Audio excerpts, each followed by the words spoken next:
سورۃ الانعام آیت number 26 and 27۔ وَهُمْ يَنْهَوْنَ عَنْهُ، اور وہ روکتے ہیں اس سے، وَيَنْأَوْنَ عَنْهُ، اور وہ دور ہوتے ہیں اس سے، کس سے؟ قرآن سے۔ وَإِن يُهْلِكُونَ، اور نہیں وہ ہلاک کرتے، إِلَّا أَنفُسَهُمْ، مگر اپنے نفسوں کو، وَمَا يَشْعُرُونَ، اور نہیں وہ شعور رکھتے۔ وَلَوْ تَرَى، اور کاش آپ دیکھیں، اِذْ وُقِفُوا عَلَى النَّارِ، جب وہ کھڑے کیے جائیں گے آگ کے اوپر، فَقَالُوا، تو وہ کہیں گے، یا لیتنا نرد، اے کاش ہم لوٹا دیے جائیں، وَلَا نُكَذِّبَ بِآيَاتِ رَبِّنَا، اور نہ ہم جھٹلائیں آیات کو اپنے رب کی، وَنَكُونَ مِنَ الْمُؤْمِنِينَ، اور ہم ہوں مؤمنوں میں سے۔ اس آیت میں ان لوگوں کی بات ہو رہی ہے جو لوگوں کو قرآن سے روکتے ہیں اور خود بھی اس سے دور رہتے ہیں۔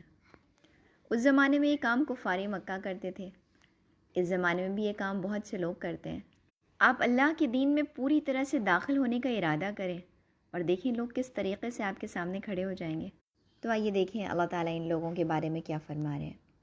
اللہ تعالیٰ کہتے ہیں کہ یہ دوسروں کو بھی قرآن سے روکتے ہیں اور خود بھی اس سے دور رہتے ہیں، اور اس طرح وہ اپنی جانوں کے سوا کسی اور کو ہلاکت میں نہیں ڈال رہے ہیں، یعنی یہ کسی کا کوئی نقصان نہیں کر رہے ہیں۔ یہ کس کا نقصان کر رہے ہیں؟ اپنی جان کا نقصان، کیونکہ اپنے اس کام کی وجہ سے ان کو جہنم میں جانا پڑے گا، ان کو عذاب جھیلنا پڑے گا، دنیا کا بھی نقصان اٹھانا پڑے گا اور آخرت کا بھی نقصان، لیکن ان کو احساس نہیں ہے۔ وما یشعرون، وہ شعور نہیں رکھتے۔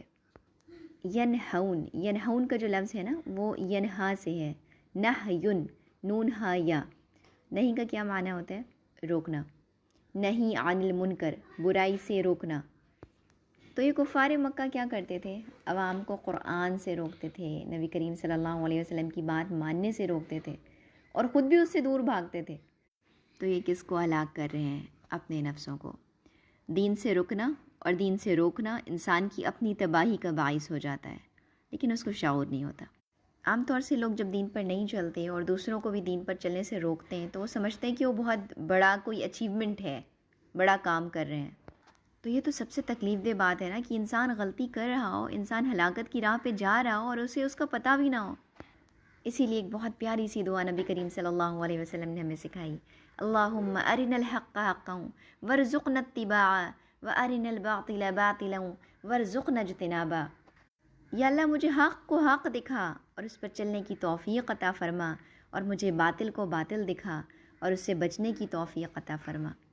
اگلی آیت میں انکار کرنے والوں کا انجام اللہ نے بیان کیا ہے۔